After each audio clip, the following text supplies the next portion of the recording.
जी news देख रहे सभी दर्शकों को मेरा बहुत बहुत नमस्कार। और आज मैं एक ऐसी खूबसूरत सी लाइव आपको दिखाने वाला हूं, या ये कहूं कि एक ऐसी डॉक्यूमेंट्री या एक ऐसी स्टोरी आपको दिखाने वाला हूं जो ना सिर्फ आपको प्रेरणा देगी बल्कि आपको बहुत कुछ सोचने पर भी मजबूर करेगी। अच्छी खासी पढ़ाई करके और अच्छा पैसा कमाने के बाद में, अच्छे पैकेज के बाद में जब आप फ़ॉरेन जाते हैं, कई देशों में आप नौकरी करते हैं, अच्छा जॉब करते हैं, ऐसे कितने लोग हैं, कितने एग्जाम्पल हैं जो वापस लौट करके अपनी सरजमी पर वापस आते हैं, अपने वतन वापसी करते हैं, अपने लोगों के पास वापस आते हैं और फिर यहीं सेटल हो जाते हैं। मेरा दावा है ऐसे बहुत कम एग्जाम्पल आप लोगों को मिलेंगे जब आप बड़े पैकेज को छोड़ करके और विदेशों की नौकरी छोड़ करके अपने वतन वापसी करते हों, अपने लोगों के बीच वापस आते हों और अपनी ज़मीन से और अपनी जड़ों से जुड़ने का प्रयास करते हों। जितने भी दर्शक हमारे साथ इस समय लाइव में जुड़े हुए हैं, मेरी रिक्वेस्ट है सबसे ज़्यादा इसको शेयर करना, ज़्यादा से ज़्यादा, क्योंकि बहुत शानदार स्टोरी मैं आज आपको दिखाने वाला हूँ। आप देख रहे होंगे इस वक्त बड़े हरे भरे माहौल में हूँ मैं, और मेरे पीछे एक बहुत शानदार सी डॉक्यूमेंट्री है जो भी मैं आपको दिखाने वाला हूँ। आगे की जो कहानी है वो भी मैं आपको विस्तार से बताने वाला हूँ, इसलिए ज़्यादा से ज़्यादा लोग मेरे साथ जुड़ें और ज़्यादा से ज़्यादा लोग इसको शेयर करें। ये कहानी एक ऐसे शख्स की है, एक ऐसे व्यक्तित्व की है जिसने 24 से ज़्यादा देशों में नौकरी की, बड़े बड़े पैकेज पर नौकरी की, मैनेजमेंट का काम उसने किया। सबसे बड़ी बात है, प्रोजेक्ट मैनेजर के रोल पर अपनी भूमिका निभाई। और विदेशों में नौकरी करने के बाद भी वो आदमी वापस अपने शहर लौटा, अपने लोगों के बीच में लौटा, और सिर्फ इसलिए लौटा कि वो यहाँ के लोगों को कुछ देना चाहता था, अपने क्षेत्र के लिए कुछ करना चाहता था। और इसी माध्यम को लेकर के, इसी सपने को लेकर के वो वापस अपने वतन आया, अपने क्षेत्र में लौट करके आया। शुरुआत कहाँ से की? शुरुआत की गायों की डेयरी से, यानी अच्छी नस्ल की, जिसको सौराष्ट्र में या गुजरात में जिनको गिर गाय के नाम से हम जानते हैं, उन गिर गायों की नस्ल की डेयरी उसने शुरू की। और उसके पीछे उद्देश्य भी यही था कि पोषण के मामले में या दूध के मामले में इन गायों को उम्दा माना जाता है, बेहतरीन माना जाता है। उसके साथ में डिफेंस एकेडमी खोलना, विद्यालय की स्थापना करना, स्पोर्ट्स एकेडमी की स्थापना करना, और भी ना जाने कितने सारे ख्वाब हैं, कितने सारे सपने हैं जो वो अब लेकर के आए हैं और उनको वो सच साबित करना चाहते हैं और धीरे धीरे करके उनको धरातल पर उतार भी रहे हैं। उन शख्स से मैं आज आपकी मुलाकात करवाऊंगा। तो आप लोगों से मेरी रिक्वेस्ट है कि प्लीज़ आप ज़्यादा से ज़्यादा इस खबर को शेयर करें, और जो तमाम चीज़ें मैं आपको दिखाने वाला हूँ लाइव में, उनको ज़रूर देखें। और यकीन मानिए आपको बहुत मज़ा आने वाला है, और आपको भी कहीं ना कहीं लगेगा कि हाँ, ये जो कहानी है, ये जो डॉक्यूमेंट्री है, ये दूसरों को भी प्रेरणा देने वाली है कि आप अगर चाहें, आप में जुनून है, कुछ करने का मादा है, तो आप अपने लोगों के लिए बहुत कुछ कर सकते हैं, अपने क्षेत्र के लिए बहुत कुछ कर सकते हैं। और देखिए, पैसा तो हर आदमी कमाता है। 125 करोड़ या 35 करोड़ अगर हम हिंदुस्तानी हैं और हम रात दिन इसी जद्दोजहद में लगे रहते हैं कि हमें पैसा कमाना है, बहुत प्रोग्रेस करनी है, तरक्की करनी है, अपने लिए सब जीते हैं, मगर इम्पोर्टेंट ये है कि आप दूसरों के लिए कितना जीते हैं और दूसरों के लिए करने का आपके अंदर कितना जज्बा है। ऐसे ही व्यक्तित्व से मैं आपकी मुलाकात करवा रहा हूँ और उनकी ही ज़ुबानी उनकी कहानी हम आप तक पहुँचाएंगे। तो उम्मीद कर रहा हूँ कि आप ज़्यादा से ज़्यादा शेयर कर रहे होंगे और उस व्यक्ति से, उस व्यक्तित्व से, उस शख्सियत से आप भी मिलना चाहेंगे। चलिए मैं आपकी मुलाकात करवा देता हूँ उनसे, जिनका नाम है रोहित त्रिवेदी। रोहित सर आइए और ज्वाइन कीजिए मुझे। ये हैं रोहित सर, रोहित त्रिवेदी। रोहित सर, सबसे पहले तो अपने बारे में जानकारी दीजिए हमारे दर्शकों को। सर, मेरा नाम रोहित त्रिवेदी है। मैं गंगापुर सिटी का ही रहने वाला हूँ। IIT Madras pass out with 18 years of corporate life experience. और मैंने अपनी कॉर्पोरेट लाइफ में तकरीबन 24 कंट्रीज़ ट्रैवल किया है, और एक अलग कल्चर, अलग लाइफस्टाइल हर जगह की महसूस की है। बट फ्रॉम डे वन मैं चाहता था कि वापस गंगापुर आऊँ और यहाँ पे कुछ करूं सोसाइटी के लिए, कुछ अलग तरीके लोगों के लिए, जो कुछ अलग हो और जो कहीं ना कहीं हमें नेचर से भी जोड़े। I am talking about this particular dairy project. उसके अलावा एक स्कूल हमने सेटअप किया with the concept of learning, you know, not the rote learning but the actual learning, real learning, which is sort of, you know, जो आपको real life से connect कर सके। तो अभी particularly I am talking about this dairy project, जहाँ पे हमने ये प्रोजेक्ट 10 गिर गाय के साथ में चालू किया। गिर गाय ही क्यों? हाँ बिल्कुल, ये बेसिकली काफ़ी लोगों के मन में एक रहता है कि क्या स्पेशल है गिर गाय में। सो गिर गाय बेसिकली गिर नस्ल की गाय है और ये जैसा कि नाम सजेस्ट करता है, गुजरात के जो गिर जंगल है वहाँ की गाय है, मूलतः जंगली गाय होती हैं। ये देसी ही गाय है, बट ये जो उनके जो दूध की जो क्वालिटी है, आप ये कह सकते हैं कि आयुर्वेद के हिसाब से आप इसकी अमृत से तुलना कर सकते हैं जी। और जो आज के जो कॉन्टेक्स्ट में है, जिस तरीके से एक महामारी ने पूरी दुनिया को रोक दिया बिल्कुल। इतने महीनों से, गिर गाय का जो दूध है वो इम्यूनिटी बूस्टर है। और इनफैक्ट आपने पढ़ा भी होगा, आज तक मैं एक बार आया था कि चाइना भी गाय के दूध को प्रमोट कर रहा है कि ये जो है आपका इम्यूनिटी बूस्टर है। सो ये जो पर्टिकुलर प्रोजेक्ट है ये आपको एक जो सेंस ऑफ हैप्पीनेस है, जो सेंस ऑफ सेटिस्फैक्शन है, हम जब कहते हैं कि भाई स्वस्थ रहो, तो हेल्दी रहने के लिए आपकी फूड हैबिट्स भी हेल्दी होनी चाहिए। गंगापुर जैसी जगह पे अभी तक ये जो कॉन्सेप्ट है वो नहीं था। लोगों को सिर्फ 2 तरीके के दूध जो हैं वो समझ में आते हैं। उसमें भी मेनली लोग है ना जो फोकस करते हैं वो भैंस के दूध पे ज़्यादा करते हैं कि वो कमर्शियल जो कमर्शियल एस्पेक्ट है उस पे लोग ज़्यादा देखते हैं। बट जो हेल्थ बेनिफिट्स इस गाय के दूध के हैं वो सॉर्ट ऑफ इनकम्पेरेबल है। आपको ऐसी दूध जो है, जो क्वालिटी वाला दूध है, वो और किसी नस्ल में नहीं मिलेगा। ये बहुत एवरेज यील्डिंग गाय है, मतलब इनका जो दूध है वो 10 से 12 लीटर पर डे होता है। अनलाइक अपनी जो फॉरेन नस्ल की गाय है, और A2 नस्ल का इनका दूध होता है। और ये जो गाय हैं, इनके जो हेल्थ बेनिफिट्स हैं दूध के, वो आपको जो मेरे जीजा जी हैं जो मेरे साथ डेयरी में जुड़े हुए हैं, लक्ष्मीकांत जी, वो बेटर एक्सप्लेन कर सकते हैं। इनको जो है मेरे जीजा जी को मिराज डेयरी में एज अ मैनेजर इन्होंने वहाँ पे 8 साल स्पेंड किए हैं और तकरीबन 1500 गाय इन्होंने वहाँ पे मैनेज की हैं, जिसमें सारी नस्ल की बिल्कुल गाय रोहित सर, उनसे भी हम वार्तालाप करेंगे, उनका भी इंट्रोडक्शन करवाएंगे। अब एक चीज़ दिमाग में और आती है, एक सवाल आता है मेरे, यही क्यों सोचा कि डेयरी से ही जुड़ना है मुझे? एग्रीकल्चर में भी बहुत सारे एक्सपेरिमेंट किए जा सकते थे, कृषि के क्षेत्र में भी। सर, डेयरी और कृषि ये 2 ऐसी चीज़ें हैं जो हैंड इन ग्लव्स जाती हैं, दोनों साथ साथ चलती हैं। और अगर आपको एक कंप्लीट साइकिल करना है तो वो सिर्फ डेयरी से या सिर्फ एग्रीकल्चर से नहीं होगा। आपको दोनों को मिक्स करके और फिर आपको एक चेन बनानी है। तो आप ये कह सकते हैं कि एक तरीका तो था हम एग्रीकल्चर से चालू होते, और दूसरा जो तरीका है वो है कि हम डेयरी से चालू हुए, और यहाँ से जो ऑर्गेनिक फार्मिंग का जो कॉन्सेप्ट है वो ऑलरेडी हम उस पर वर्क कर रहे हैं। But the first thing we started was with dairy, and then dairy का जो एक चीज़ है, दूध जो है, अभी एक कंसेप्शन होता है कि डेयरी का हम दूध को एक मेन प्रोडक्ट मानते हैं। एक्चुअली में ऐसा नहीं है, ये एक बाई प्रोडक्ट है। बट डेयरी से जब आप जुड़ते हैं तो आप गाय के दूध के अलावा आप उनकी ब्रीडिंग पे काम कर रहे होते हैं। जो गिर गाय की जो शुद्ध जो गाय होती हैं वो उनकी रेट जो है लगभग 3 से 4 लाख रुपए होती है। अच्छा।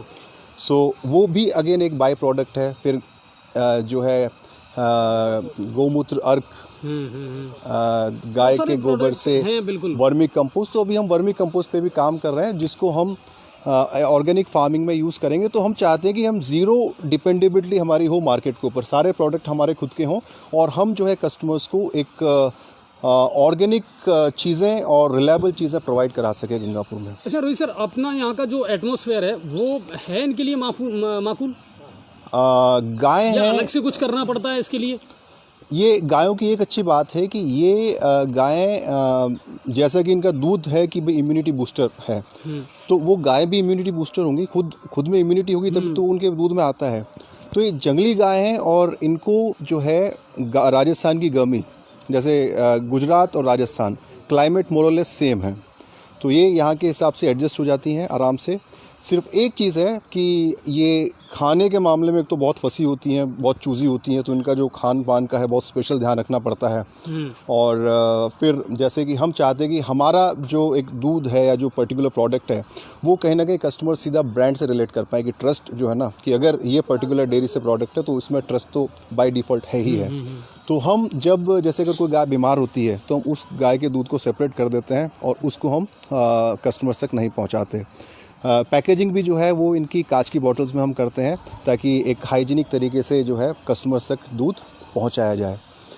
कमिंग बैक टू गाय, तो जो इनका जो खान पान है वो उस पर हमें बहुत ध्यान रखना पड़ता है।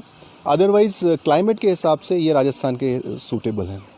चलिए रोहित सर, अलग चीज़, अलग दुनिया, अलग एटमॉस्फेयर देखा, 24 से अधिक देशों में घूमे और हर तरह का अनुभव आपने लिया। क्या महसूस किया जब वापस लौट करके अपने लोगों में आए, यहाँ से जुड़े, कि यार क्या कुछ परिवर्तन हो गया, कितना कुछ बदल गया हमारा शहर, हमारा क्षेत्र जो है? ये मुझे थोड़ा सा इंसिडेंट में कोरिलेट करूंगा राकेश शर्मा और इंदिरा गांधी के जो हाँ बिल्कुल बिल्कुल जो पूछा था कि ऊपर से कैसा लगता है, धरती कैसी लगती है, तो सारे जहां से अच्छा हिंदुस्तान हमारा। तो हिंदुस्तान तो हमारा है ही सारे जहां से अच्छा। अब जब मैं जिस मिट्टी से जुड़ा हुआ हूँ, गंगापुर सिटी है, तो मुझे तो सारा जहाँ घूम के मुझे जो मेरा गंगापुर सिटी है उससे बढ़िया कुछ नहीं लगा। अपनी जड़ें अच्छी लगती अपनी जड़ें जो है मुझे बहुत अच्छी लगती हैं। और मैं चाहता हूँ कि जो भी मैंने अपनी लाइफ में जो एक्सपीरियंस गेन किया है इधर उधर से, वो कहीं ना कहीं यहाँ पे यूज़ किया जाए और यहाँ पे किस तरीके से सोसाइटी को एक बेनिफिट किया जाए, उस दिशा में मैं अपने छोटे छोटे प्रयास कर रहा हूँ। चलिए, कुल मिलाकर के ये है, रोहित सर हमारे साथ पूरी इस जर्नी में रहेंगे और ये अपने अपने जो आगे की फ्यूचर के प्लान हैं वो लगातार हमें बताते रहेंगे। अच्छा रोहित सर, अब मुझे एक थोड़ा सा बताइए, डेयरी के बाद में हम निकल करके अब आते हैं एजुकेशन की तरफ। आपका जो सेकंड जो पार्ट रहा वो रहा कि साहब एक शानदार सा में जो एजुकेशन अब बनाना है। शिक्षा के क्षेत्र में गंगापुर काफ़ी तरक्की कर चुका है, फिर क्यों लगा कि हाँ हम सर्वाइव कर पाएंगे या हम एक अलग तरीके की एजुकेशन दे पाएंगे या क्या कुछ अलग दे पाएंगे? सर, शिक्षा के बहुत अलग अलग प्रकार होते हैं। एक शिक्षा होती है जो किताबों में होती है, फॉर्मूला। मैं खुद इंजीनियर हूँ, IIT pass out, IIT crack किया, जेई, और बड़ी ईमानदारी से मैं अपने विचार व्यक्त कर रहा हूँ।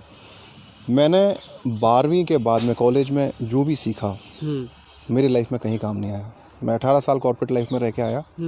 एक चीज़ जो एकेडमिक नॉलेज थी वो एक, ऑफ कोर्स मैं ये नहीं कहूँगा कि नहीं चाहिए, बिल्कुल चाहिए, बट जब आप कॉर्पोरेट लाइफ में आते हैं या जब आप प्रोफेशनल लाइफ में आते हैं तो आपको जिन चीज़ों की ज़रूरत होती है वो अनफॉर्चुनेटली हमारा एजुकेशन सिस्टम प्रोवाइड नहीं कराता। आपको चाहिए होती है लीडरशिप स्किल्स, आपको चाहिए होती है प्रेशर हैंडलिंग, आपको चाहिए होती है गुड कम्युनिकेशन स्किल्स, जो किसी किताब में नहीं मिलेगा। और अनफॉर्चुनेटली जो किताब में नहीं है वो प्रेजेंटली स्कूल्स फॉलो नहीं करते। हम चाहते हैं कि हम एक बच्चे को एक ऑलराउंडर, जो ओवरऑल पैकेज है, क्रिकेट की टीम में बॉलर कभी कभी फिट नहीं होता है, बिल्कुल बैट्समैन फिट नहीं होता है, ऑलराउंडर अगर है ना तो उसके चांसेस टीम में होने के आ जाते हैं। और अब ये जो बच्चे हैं, वसुधैव कुटुंबकम तो हम बहुत पहले से कहते आ रहे हैं संस्कृत में सदियों से, अब एक्चुअली में वसुधैव कुटुंबकम है।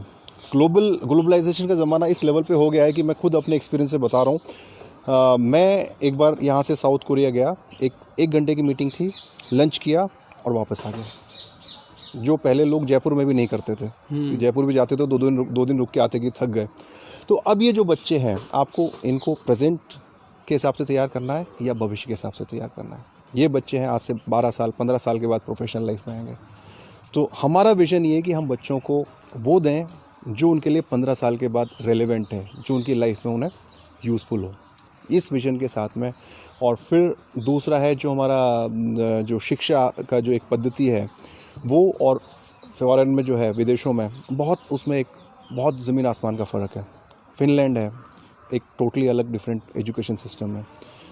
वहाँ पे आप लोग देखिए साइंटिस्ट हैं, बहुत अच्छा इनोवेट कर रहे हैं।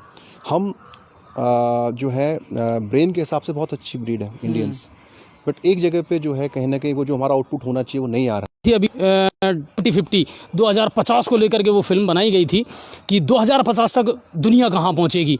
तो वो एक विज़न, मतलब मैं कह सकता हूँ कि रोहित त्रिवेदी जी अपने जहन में रखते हैं एजुकेशन के लिए।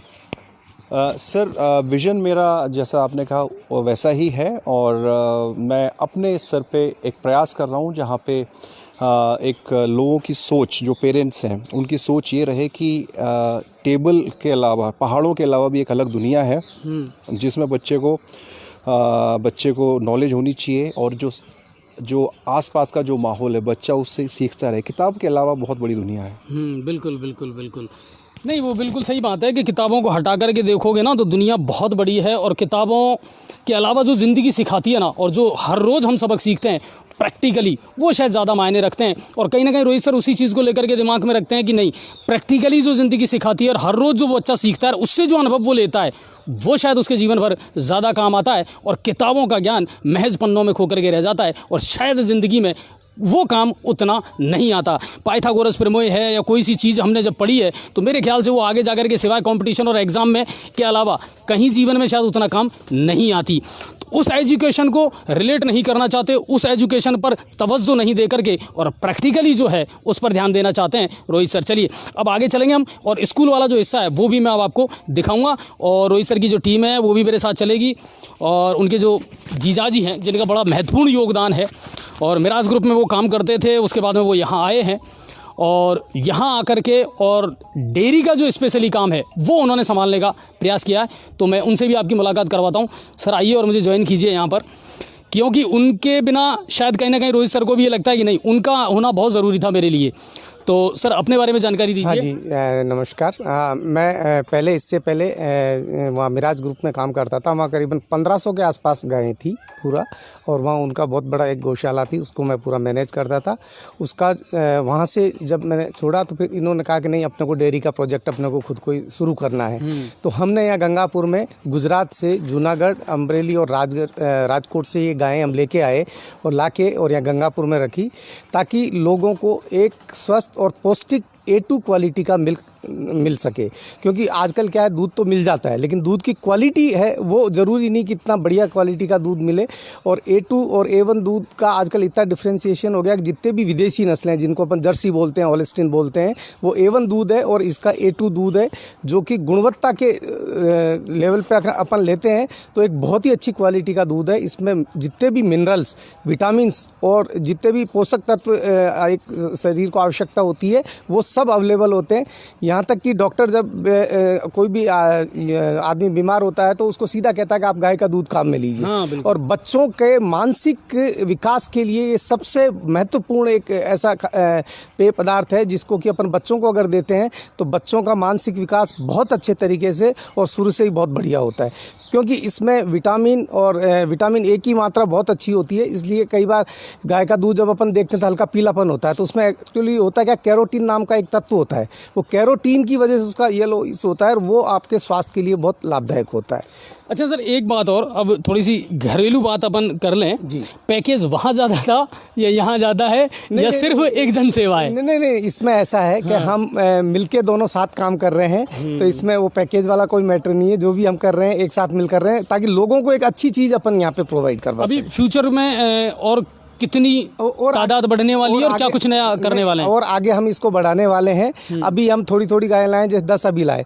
इसके बाद में थोड़ी कुछ गायें और थोड़े दिन बाद में लाएंगे, तो धीरे धीरे करके इसको बढ़ा के और एक अच्छे स्तर तक इसको डेयरी को हम लेके जाना चाह रहे हैं। चलिए मैं थोड़ा सा आपको डेयरी वाला जो प्रोजेक्ट है वो भी दिखा देता हूँ। अच्छा, एक सबसे अच्छी बात ये कि यहाँ गायों को बांध करके नहीं रखा गया है, बिल्कुल ओपन खुला रखा जाता है, और आप देखिए कि वो स्वच्छंद विचरण कर सकती हैं, खूब आराम से दिन भर घूमती हैं, और सुबह और शाम उनके फिर जो दूध दोहन की जो प्रक्रिया है वो यहीं की जाती है। कर्मचारी लगाए गए हैं जो इस पूरी प्रक्रिया को अंजाम देते हैं।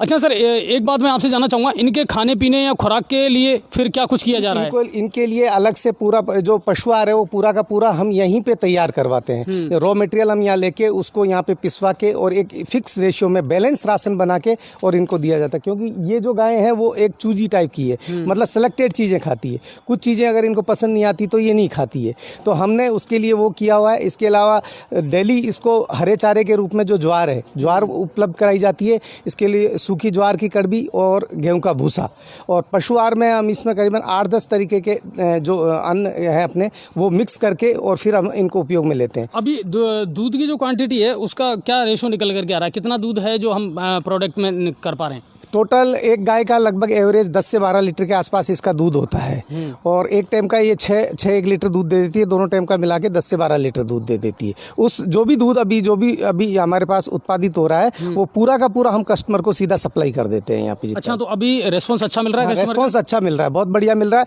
अभी कई कस्टमर तो ऐसे हैं कि वो डिमांड कर रहे हैं, लेकिन अभी हमारे पास ये संख्या केवल 10 ही, प्रोडक्शन कम है क्योंकि संख्या कम है, 10 है। तो अब फ्यूचर में अभी और गाय हम लेके आएंगे और हम कोशिश करेंगे कि जितने भी लोग इससे जुड़ना चाहते हैं, जितने भी लोग इस दूध का उपयोग करना चाहते हैं, उनको सब हम उपलब्ध करवा सकें गंगापुर से। चलिए, आपका वो भी देखते हैं हम, दुग्ध अवशीतन का जो केंद्र है, कि आपने क्या वहाँ व्यवस्था कर रखी है दूध निकालने का। तो वो जो है वो भी हम आपको दिखाने का प्रयास कर रहे हैं दूध का कि जहाँ मिल्किंग होती है, हाँ, जहाँ मिल्किंग होती है और वो जो है उसको पूरी हिफाजत के साथ रखा जाता है। दूसरी बात, जो इन गायों के बछड़े हैं उनको यहाँ रखा जाता है। आप देखिए, पंखों की और उनकी सारी व्यवस्था यहाँ पर की गई है और साफ़ सफाई का विशेष ख्याल रखा जाता है और रखा जाना चाहिए भी।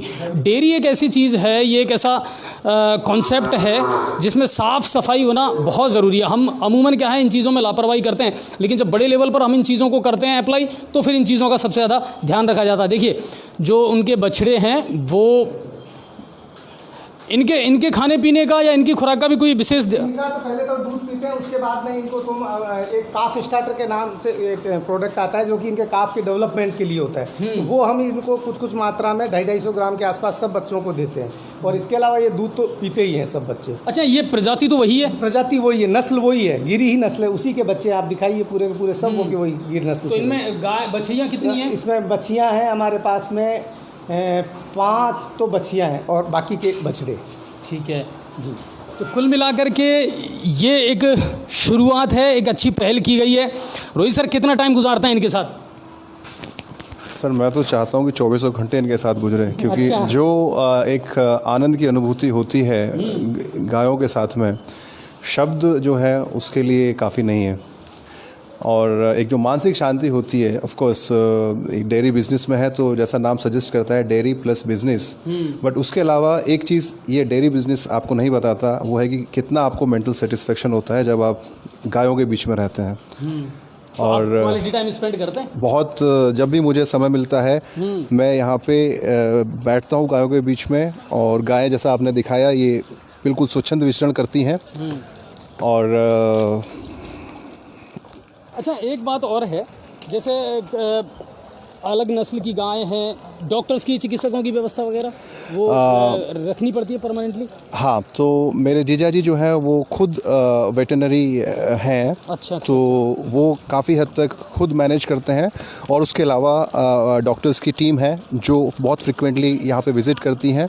और एक चीज़ जो आपने भी नोट की होगी कि हमने इनकी ब्रीडिंग के लिए गिर नस्ल का ही जो है नंदी लेके आए हैं। और एक और चीज़ जो मैं ऐड करना चाहता हूँ डेयरी में, कि नॉर्मली हम इम्यूनिटी बूस्टर करने के लिए कोई कहता है नीम खाइए, नीम गिलोय खाइए, अश्वगंधा खाइए, तो अब ये चीज़ अगर आप ऐसे खाएंगे, नीम की पत्ती कोई नहीं खा सकता, राइट? हाँ, बिल्कुल। बट सबको पता है कि नीम में बहुत ज़्यादा पोषक तत्व हैं और इम्यूनिटी बूस्टर है। तो गायों का जो हमारा चारा है उसमें हम ये सब चीज़ों का ध्यान रखते हैं कि गायों के चारा उस तरीके से रहे कि जब कस्टमर्स के पास में जो दूध आता है वो उन सब चीज़ों के साथ एक उनके गुणों से भरपूर हो।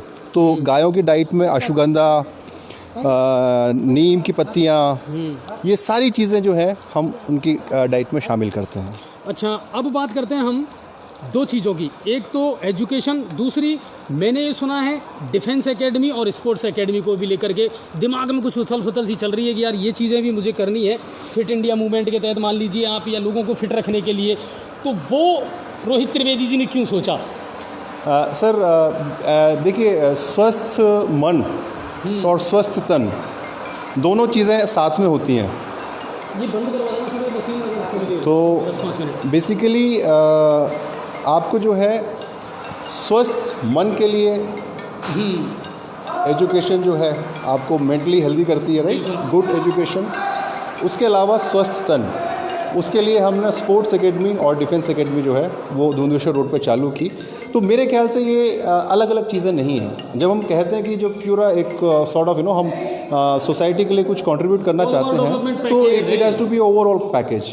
गाय का शुद्ध दूध पीजिए, स्वस्थ रहिए, अच्छी एजुकेशन हासिल कीजिए, अपने आप को डिफेंस में जा करके और स्पोर्ट्स में जाके तन और मन दोनों स्वस्थ रखने का एक मतलब दिमाग में था कॉन्सेप्ट। एग्जैक्टली। चलिए, ये जो परिसर आप देख रहे हैं ये एसबी पब्लिक स्कूल है जिसकी शुरुआत 2018 में की थी रोहित सर ने।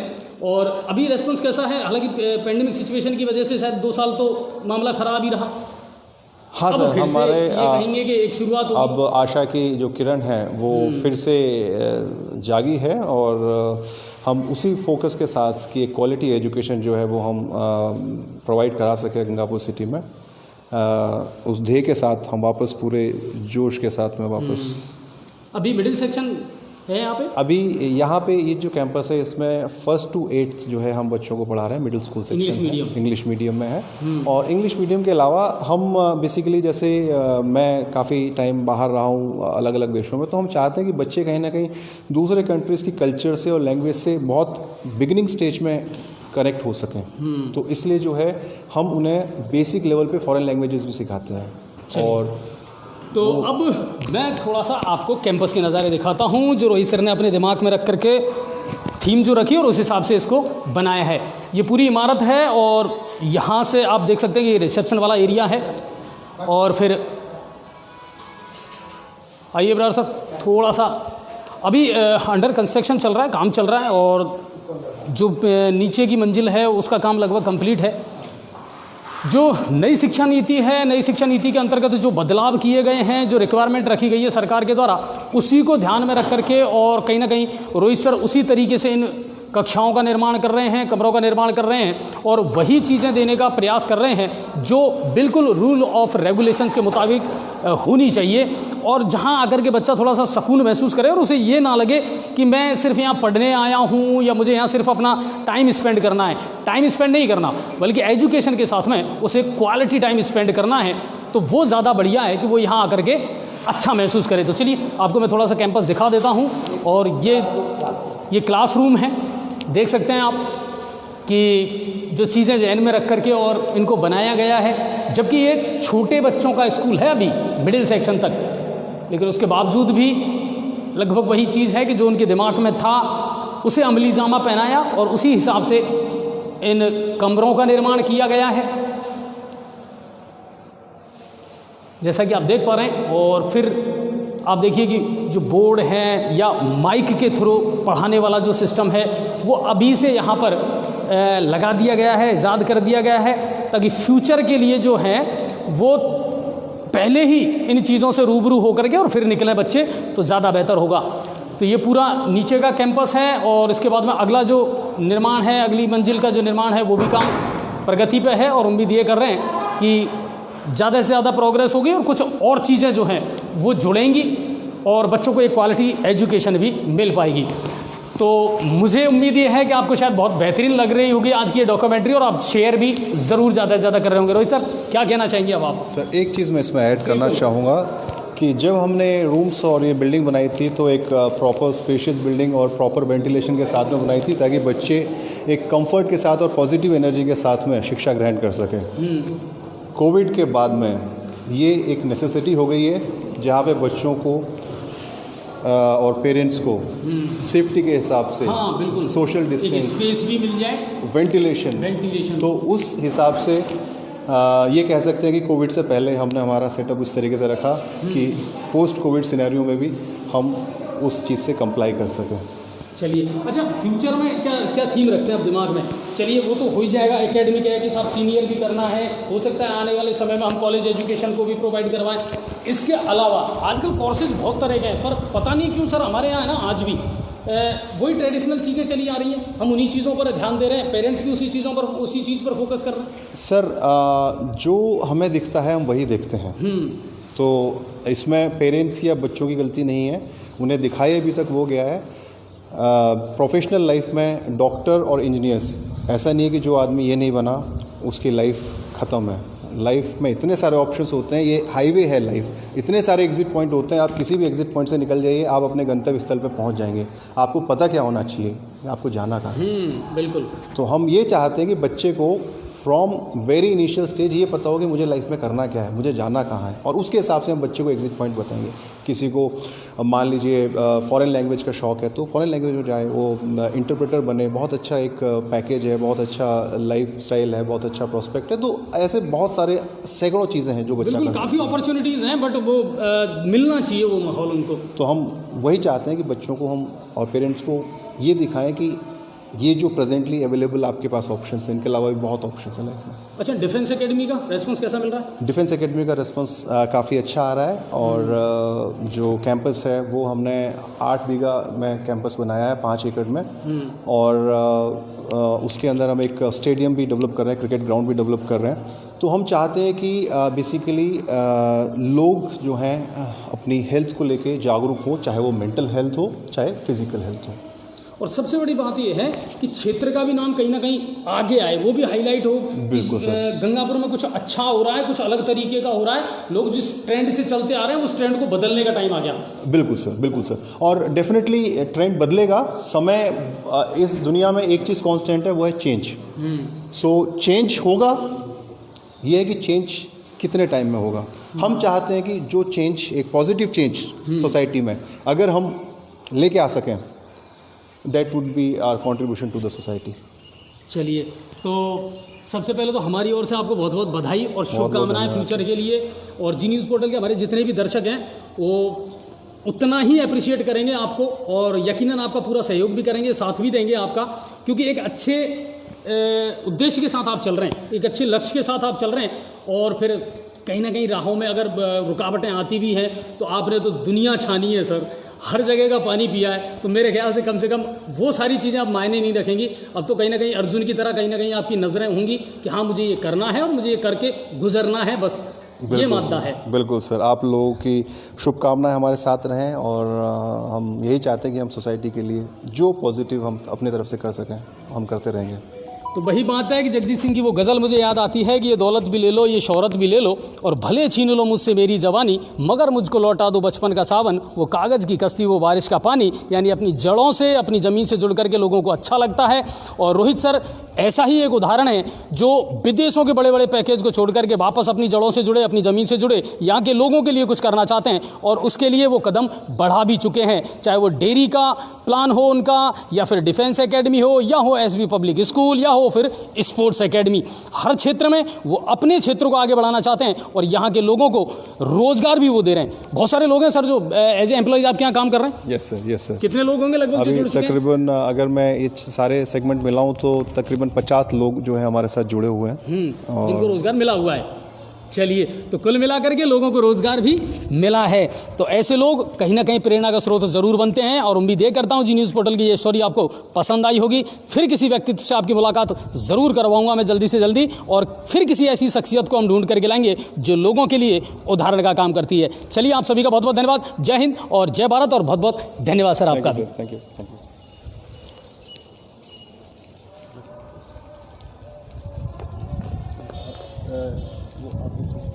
सर मिलते हैं।